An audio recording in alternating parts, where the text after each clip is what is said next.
Le major Emmanuel Nimbona, commandant en second du 61e bataillon de la mission de transition de l'Union africaine en Somalie, ATMIS en sigle, est accusé par ses compagnons d'armes d'avoir fui les combats. C'était lors de l'attaque du 3 mai 2022 des éléments des Al-Shabaab sur le poste de commandement du 61e bataillon situé dans la région de Selbaraf. L'administration du contingent burundais, basé dans la région de Joal, a commencé les enquêtes selon nos sources en Somalie.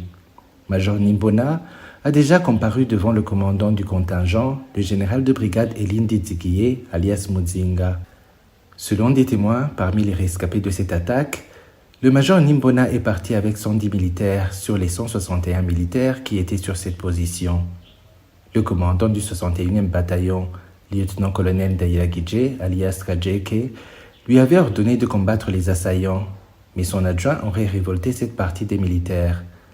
Cela a fait que le poste de commandement soit facilement tombé dans les mains des Al-Shabaab, qui auraient achevé le commandant dès leur arrivée à l'intérieur, après lui avoir tiré sur les jambes lors des échanges de tirs.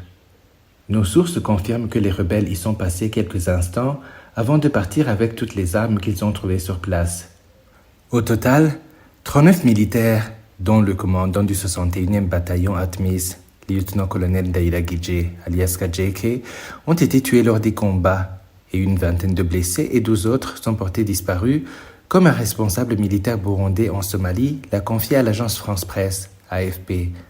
Les habitants de Selbaraf indiquent que les Al-Shabaab avaient infiltré les militaires burundais quelques jours avant l'attaque, selon la télévision anglaise BBC qui a recueilli leurs témoignages. Les forces de l'ATMIS auraient récupéré la zone de Selbaraf après des offensives qu'ils ont entamées depuis ce mardi matin.